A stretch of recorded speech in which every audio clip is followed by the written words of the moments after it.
Welcome to my channel. Kasalukuyang nasa jeep kami fam. Kasama ko yung family ko. After namin kumain ng hito, galing kami sa Los Amigos kung saan yung mga hituan fam. So ngayon, on the way na kami sa Magsaysay Avenue para subukan namin kumain ng durian doon. At kilala ang Magsaysay Avenue sa mga pasalubong fam. Nandoon lahat ang mga candies, durian, fresh durian fruits, at saka yung mga pomelo, lahat ng klaseng pasalubong from Davao fam doon natin makikita sa Magsay. So ngayon fam, dumating na kami dito sa Magsaysay. Andito na, ayan, nandyan na yung mga pamilya ko. Bumaba na kami ng jeep. Sa dami namin fam, isang jeep kami. Sa laki ng pamilya ko fam. So isang ina-occupy namin ang buong jeep fam. So, ayun, naghintay kami sa iba naming mga kasama at namimili na kami ng durian fam. Ang Magsaysay fam, kilala to lagi sa mga tao. Dito lahat ang mga pasalubong, katulad ng mga pomelo, durian, candies, marang, mangustin, at iba pang fruits na from Mindanao fam. So, ito, namimili sila kung anong pwedeng, saang table kami pwedeng umupo. At medyo mahal ngayon ang durian fam since in this season ng durian fam. So, ito yung puntahan nyo sa Magsaysay Fruit Stand Vendors Association dito sa Magsaysay, Davao City. So, hindi kayo mawawala dito fam dahil ito kilalang kilala talaga to. Pag sinabi nyo ng Magsaysay doon sa durianan, ito na yun fam. So, ayan, nandyan na yung mga kasama ko, yung pamilya ko. So, ayan, ikot muna tayo fam. Makita natin ang mga jeepney, tricycle, at mga kung ano-ano pang mga klaseng sasakyan fam. So, ngayon, ayan na. So, namili na kami ng mga durian. Ayan na fam, nagbiyak na si kuya ng durian at tinanong ko kung magkano ang kilo ng durian. So, ang kilo ng durian fam is 380.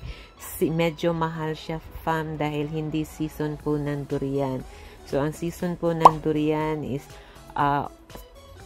August, September, October. So, ang sinabi ni kuya, pag season ng durian, 25 kilo lang ang durian. So, medyo pricey siya ngayon fam.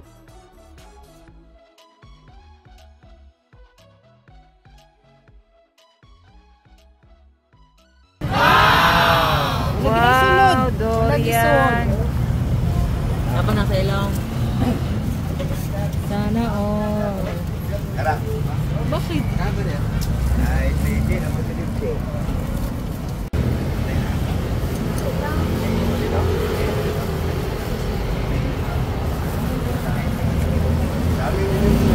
Yan, kainan na ng durian. Nandito kami ngayon sa Magsaysay Street sa Davao. Durian.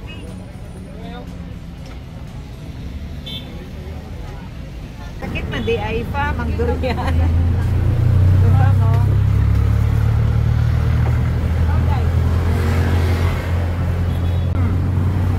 Okay. Dikin na ka. Ito na yung durian fam. Sa Davao. Ay, langaw. Ay, langaw. Lami kaayo. Yan.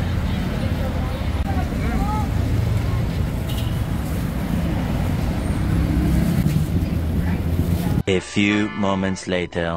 So, habang nagkainan ang pamilya ko ng durian fam, ako naman umiikot ako dito sa may kadakayan.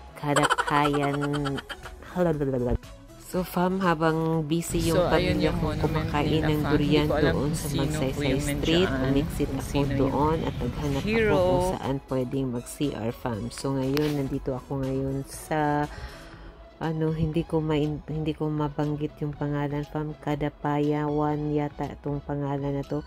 Pero dito fam, marami akong nakikita ng mga iba't ibang klase ng kubo, iba't ibang klase ng tribe ang nakasulat dito sa bawat kubo fam. So ito fam, maganda dito Bagubot sa totoo lang fam, first time kong pumunta ng Davao. Ayan, Inimbita kami ng kapatid ko dito sa Davao kasi since dito siya nakatira, at the same time fam, dito na rin namin ginanap yung birthday ng mama ko at ano pa rin, parang double event na family reunion at the same time birthday din ng mama ko, 77 years old fam. So habang naglalakad ako fam, may mga nakikita akong ayan mga souvenirs from sa bawat tribe. So hindi na lang ako pumasok sa loob kasi since naghintay yung pamilya ko doon. So ito kinukuhaan ko na lang ng video para magpa-share kayo fam. Ayan fam. So, maganda ang Davao City. So, may plano pa kaming bumalik dito at mamasyal pa kami kasi hindi pa namin naikot ang buong Davao. Since malaki ang Davao fam, hindi pwede isang araw, isang linggo. Kailangan talaga month ka magstay dito para maikot mo ang Davao. So, plano naming pumunta ng Bukidnon fam, pero hindi kami nakapunta. Ayan, Kadayawan. Sorry po Davao, hindi ko mabigkas yung pangalan mismo ng lugar na ito, pero nandoon nakasulat Kadayawan pala fam.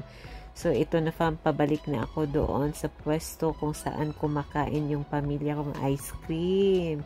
So dito kayo pwedeng bumili fam ng pasalubong pag pumunta kayo ng Davao. So may mga street food din sila, like squid balls and everything. Siyempre, nasa Pilipinas tayo fam. Ayan, yung durian. Lahat ng klase doon kayo. Pwede kayong umupo dito. Pwede at bumili kayo ng durian. Pwede kayong umupo at kumain dyan fam.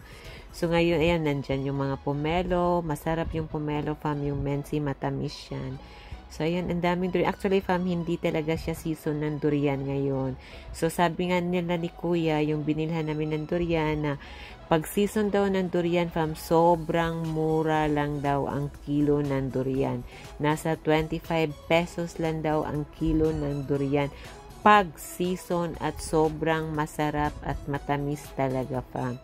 So, kami, fam, nagkataon lang na hindi season ng durian kasi June nga kami nandito sa Davao. Ayan, fam, nandyan na yung pamilya ko, fam. Para na lang tubol nga nagtumpok, fam. Ayan, hindi ko alam kung anong mga pinagkaguluhan nila dyan. Meron ding mga tao, fam, na nagbenta ng mga, alam mo yung pearl. Ayan, so namimili sila ng mga pearly shell from the ocean. Shining in the sun. Ayan, sila yung may-ari ng tindahan, fam. Ayan, si Kuya. Nandoon yun. Ayan, si Kuya. So, yung sister ko, si Madam Barbie, bumili na siya ng 3 boxes ng pomelo para iuwi niya sa Manila since mauna siya sa amin. So, ako, fam, nagpaiwan ako. Yung kapatid ko, si Bossing, at saka si Daniels. Nagpaiwan muna kami sa Davao. Kasi gusto pa namin i-enjoy ang buong Davao. So, nandyan, naglalakad na kami, pabalik na kami doon sa place namin kung saan kami nakatira. Kasi yung mag-ready pa yung kapatid ko dahil kinabukasan uwi na sila, June 25 sila uuwi, fam. So, ayan, fam, nag-enjoy kami sa paglalakad dyan. So, marami pa rin dyan mga candy. So, naghihiwalay kami, fam. Merong maunang umuwi doon kung saan kami nagstay. Kasi may flight din sila ngayong araw na to, fam. Lilipad din yung brother ko at saka yung bawa ka, fam, nagkuha akong video diriing nung gustag. Yung anong video mo ka diha nga wala man ka mo palit diri na mo og candy. Ayan, fam. So, pakawatan ni ako, fam, kasi sa atbang kumikuha og may palit og candy, fam. Ay, di, bumili din pala ako ng candy dyan, fam. A few moments later. Hi, fam! Nakasakay na may bao-bao diri sa Davao. Ayan, si Kuya. Smile, Kuya! Hi! Ayan, nandito kami sa bao-bao ngayon. Walay problema, kay safety ni sila. Saan yung lugar diri, Kuya? Iko lang. Hi! Ikaw kasi dili sa lami na kay ganaog sa jeep. Galapad akong kilo. Lagi. Hoy, pagdili oh. Lola. Say hi. Hi! Sakay ni bao-bao. Yehey! Nakasakay na kami bao-bao, fam. Ang ganda ng view, guys. Sobrang ganda. Ang safe dito sa Davao. Correct. Diba? Punta na kayo dito. Nandito kami sa St. John Paul II College of Davao.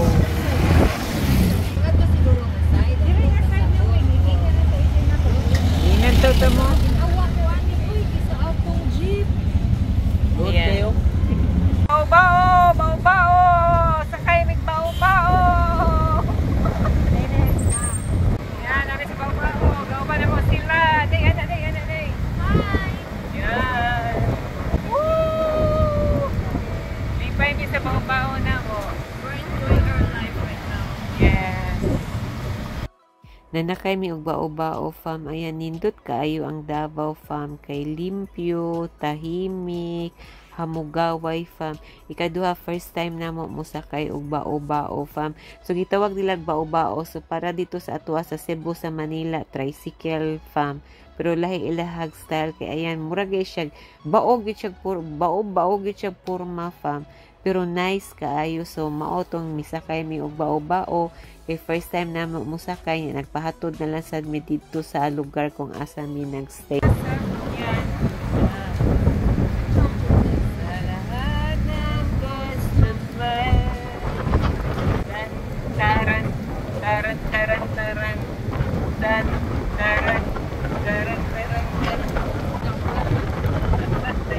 Beragwa pa. Taran.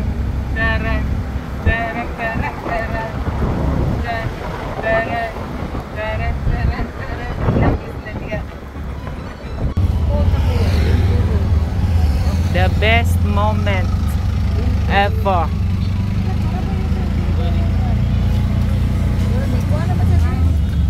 La. Yay! So hi guys, uli kami guys.